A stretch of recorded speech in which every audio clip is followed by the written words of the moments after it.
नमस्कार, मैं चित्रा मैनी, वास्तुविद एवं ज्योतिषाचार्य यूट्यूब चैनल के माध्यम से आपका अभिवादन करती हूँ और आपसे हम्बल रिक्वेस्ट करती हूँ कि आप मेरे चैनल को तुरंत सब्सक्राइब करें, क्योंकि यह फ्री ऑफ कॉस्ट है, अर्थात निःशुल्क है। और यदि आपको मेरे ये प्रयास पसंद आ रहे हैं तो आप अपने सगे संबंधियों, मित्रों आदि को भी प्रोत्साहित करें कि वह भी इस दिव्य ज्ञान को घर बैठे प्राप्त कर सकते हैं। दर्शकों, अब तक फलित ज्योतिष से संबंधित बेसिक कॉम्प्रिहेंशन हम प्राप्त कर चुके हैं। अभी मैं ऐसे टॉपिक सेलेक्ट कर रही हूँ जिसके कारण हमारे समाज में बहुत सी भ्रांतियाँ फैली हुई हैं और इसके कारण सर्वसाधारण जन अपने और अपने प्रिय परिवार सदस्यों के भविष्य को लेकर चिंताग्रस्त हो जाते हैं। तो आइए आप मेरे साथ YouTube चैनल के माध्यम से जुड़े रहें और ज्योतिष के गूढ़ रहस्यों को सरलता से आत्मसात करते जाएं, ताकि आप एक वैज्ञानिक एवं कल्याणकारी दृष्टि के साथ भयमुक्त जीवन जी सकें। दर्शकों, आज हमारा टॉपिक है शनि के साढ़े साती एवं ढंढिया का फल। दर्शकों, शनि ग्रह 9 ग्रहों में से एक महत्वपूर्ण स्थान रखते हैं। यह सूर्य देव के पुत्र होने के बावजूद एक पापी ग्रह और भ्रष्ट ग्रह की श्रेणी में आते हैं। दर्शकों, शनि 12 राशियों का भ्रमण लगभग 29 वर्ष 10.5 माह में कर लेते हैं। यदि हम इस समय को 30 वर्ष मान लें तो 30 / 12 = 2.5 अर्थात 2.5 साल में वह एक राशि को पार करते हैं। तो आइए चार्ट के माध्यम से हम शनि साढ़े साथी को पहचानने का प्रयास करते हैं। ये जन्मपत्रिका के 12 भाव हैं और इसमें आपका चंद्रमा किसी भी भाव में बैठा हो सकता है। जब हमारा जन्म होता है, लग्न पत्रिका में चंद्रमा किसी भी भाव में हो सकता है, लेकिन जब हम चंद्र कुंडली बनाते हैं तो हम आपका चंद्रमा, ये मेष राशि का चंद्रमा अगर आपके सप्तम भाव में बैठा है तो भी हम उसे प्रथम भाव में लाके उसी राशि में रखेंगे और उसको चंद्र कुंडली से शनि की साढ़े साती की विश्लेषण करेंगे। तो यह आपका लगन है, यहाँ चंद्रमा बैठा है और यह इस चंद्रमा से द्वादश भाव है जो मीन राशि है और लगन से द्वितीय भाव यह वृष राशि है। तो जब ट्रांजिट में शनि भ्रमण करते हैं तो मेष राशि से पहली राशि मीन राशि में जब शनि का प्रवेश होता है तो मेष राशि के जातकों को शनि के साढ़े साती लग जाती है। यहाँ यह अपना 2.5 वर्ष का व्यतीत करते हैं समय और मेष राशि में आते हैं तो जातक के लगन में जो है शनि के साढ़े साती प्रवेश कर जाती है। 2.5 वर्ष भ्रमण करने के बाद शनि वृष राशि में आते हैं तो जातक के धन भाव पर शनि की साढ़े साती का प्रभाव आता है। और जब यहाँ से पूरे 2.5 वर्ष पूरे करके मिथुन राशि में वह प्रवेश करते हैं तो साढ़े साती से मेष राशि के जातक मुक्त हो जाते हैं। अर्थात 2.5 वर्ष मीन राशि में, 2.5 वर्ष मेष राशि में और 2.5 वर्ष वृष राशि में बिताने के फलस्वरूप ये पूरे 7.5 वर्ष मेष राशि के जातक शनि के पाप प्रभाव में आ जाते हैं, अर्थात शनि की साढ़े साती से पीड़ित रहते हैं। इसको समझने के लिए मैं आपको एक उदाहरण देना चाहूँगी कि जैसे कार होती है, उसकी हेडलाइट्स होती है, वो कार सीधी चलती है लेकिन उसकी हेडलाइट्स उसके लेफ़्ट और राइट दोनों साइड में अपनी लाइट्स फेंकती हैं। ठीक उसी तरह शनि जब लगन में होता है तो उसके राइट और लेफ़्ट दोनों साइड अपनी बैड रेस छोड़ता है और उसके कुप्रभाव से शनि जातक जो है बहुत कष्ट उठाता है।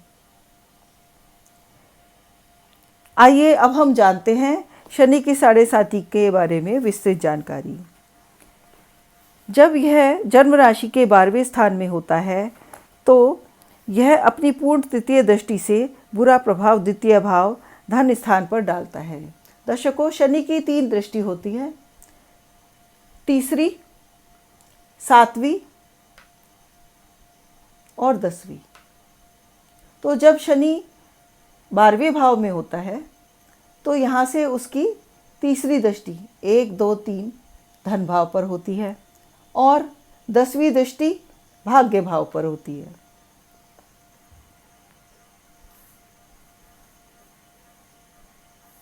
क्योंकि धन और भाग्य का नाश मनुष्य के लिए बहुत कष्टकारी सिद्ध हो सकता है, इसके अतिरिक्त शनि द्वादश भाव में होता है तो द्वितीय भाव पर दृष्टि डालने से द्वादश और द्वितीय दोनों भावों पर अपना पाप प्रभाव डालता है। इसका अर्थ यह होता है कि 7.5 लगने पर लगन के दोनों ओर शनि का पाप प्रभाव हो जाता है, साथ ही लग्न भी पाप प्रभाव में आ जाता है। लग्न की हानि का अर्थ है स्वास्थ्य, धन तथा मान आदि की हानि। देखिए यहाँ 12वें भाव से यह सीधा शनि जो है रोग ऋण शत्रु स्थान को देखता है और द्वितीय भाव से अष्टम स्थान को देखता है। इस प्रकार 7.5 के पीछे जो डर है उसका मूल कारण शनि का जन्म राशि पर उससे दूसरे भाव तथा नवों भाव पर प्रभाव है। इसी प्रकार जब शनि जन्म राशि से चतुर्थ और अष्टम भाव में आता है तो छोटी 7.5 या ढैया कहा जाता है। जैसा कि नाम से ही स्पष्ट है कि उसकी अवधि 2.5 वर्ष है, उसका फल भी शनि की 7.5 की तरह होता है। यहाँ भी कारण शनि की लग्न में द्वितीय भाव पर दृष्टि है, जैसे चतुर्थ भाव, लगन से चतुर्थ भाव और लगन से अष्टम भाव। चतुर्थ भाव की सीधी 7वीं दृष्टि आपके काम पर और 10वीं दृष्टि लगन पर आती है और अष्टम भाव की सीधी दृष्टि आपके धन भाव पर आती है। तो यह कुप्रभाव शनि के 7.5 की तरह ही देते हैं, लेकिन इसका अवधि सिर्फ 2.5 वर्ष होती है क्योंकि यह एक राशि से ही उसका प्रभाव आता है। तो हमने जाना कि 12 भावों में चंद्रमा किसी भी स्थान पर बैठा हो और किसी भी राशि में हो तो चंद्रमा को लगन में मानते हुए ही शनि की 7.5 का फल देखा जाता है। अर्थात शनि के 7.5 का विचार चंद्र कुंडली के आधार पर ही किया जाता है। अतः सामान्यतः सब जानना चाहते हैं कि ट्रांजिट में शनि का व्यक्ति की चंद्र राशि पर से गुजरना इतना महत्वपूर्ण क्यों है।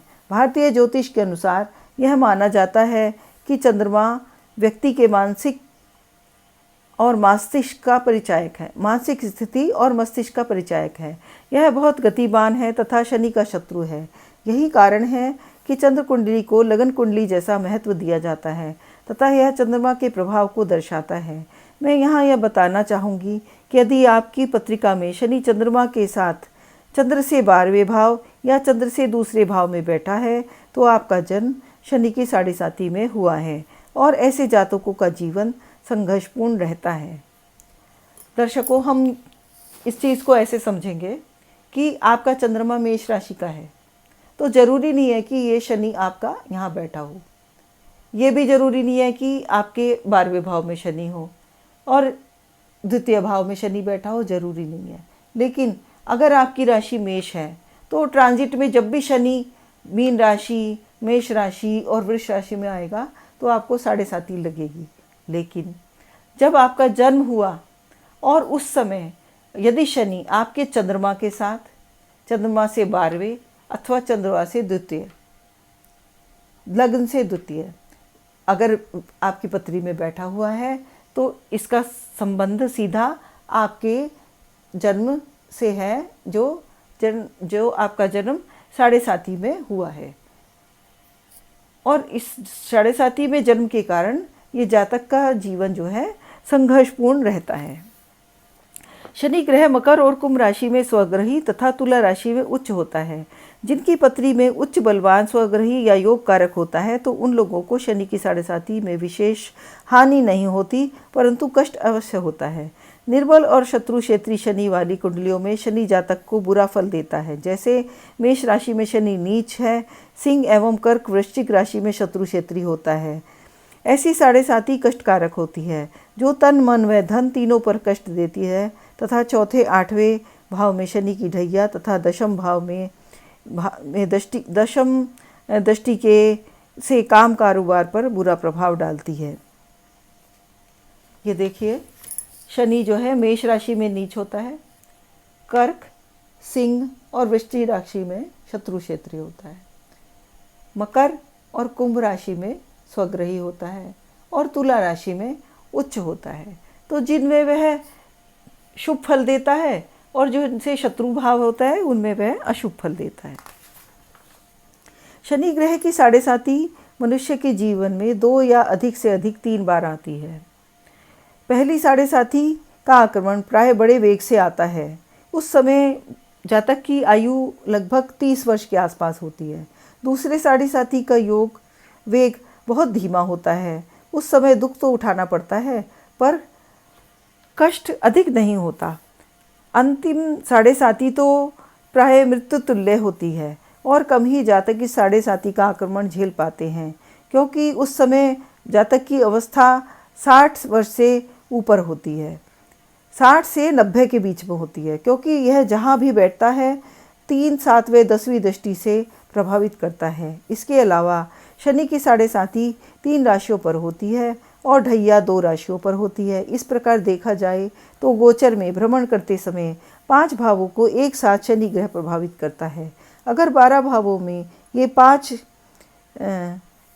भावों को कोई पापी ग्रह प्रभावित करता है तो लग्न पाप प्रभाव में आ जाता है। हम कह सकते हैं कि शनि 40% बुरा प्रभाव मनुष्य के जीवन में डालता है और संसार में 40% आबादी शनि के प्रकोप से प्रभावित रहती है।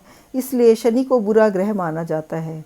प्राय देखा गया है कि चलायमान राशियों जैसे मेष, कर्क, तुला तथा मकर में जन्म लेने वाले व्यक्ति बहुत चुस्त होते हैं और शनि बहुत सुस्त गति से चलने वाला ग्रह होता है। अतः जब शनि इन राशियों में साढ़े साथी लेकर आते हैं तो यह व्यक्ति बहुत परेशान अनुभव करते हैं और इनकी गतिविधियां शिथिल या सुस्त हो जाती हैं। तो दर्शकों, जिस प्रकार हर समस्या का कोई ना कोई समाधान होता है, उसी प्रकार शनि के साढ़े साती के कुप्रभाव को शिथिल करने के भी विद्वान पंडितों द्वारा उपाय बताए गए हैं। शनि को न्यायप्रिय ग्रह कहा गया है। इसलिए कहा जाता है कि शनि के साढ़े साती के दौरान जातक को झूठ नहीं बोलना चाहिए, वरना उसका दंड मिलता है। साथ ही तुला दान अर्थात जातक के वजन के बराबर सप्त धान्य का दान करना, छाया दान करना तथा शनिवार के दिन तुलसा जी पर तेल का दीपक जलाना शुभ होता है और शनि के पाप प्रभाव को कम करने में सहायक सिद्ध होता है। तो दर्शकों, आज हमने शनिदेव की साढ़े साती के जटिल रहस्य को सरलता से जाना और तत्संबंधी आपके भय को दूर करने का प्रयास किया। आशा करती हूँ आपको मेरा यह वीडियो पसंद आया है और यदि आपने मेरे चैनल को अभी सब्सक्राइब नहीं किया है तो अब कर दें, ताकि आप मेरा next video without any delay देख सकें। तो अगले वीडियो में फिर मिलने के लिए आपसे विदा लेती हूँ। आपका दिन शुभ हो।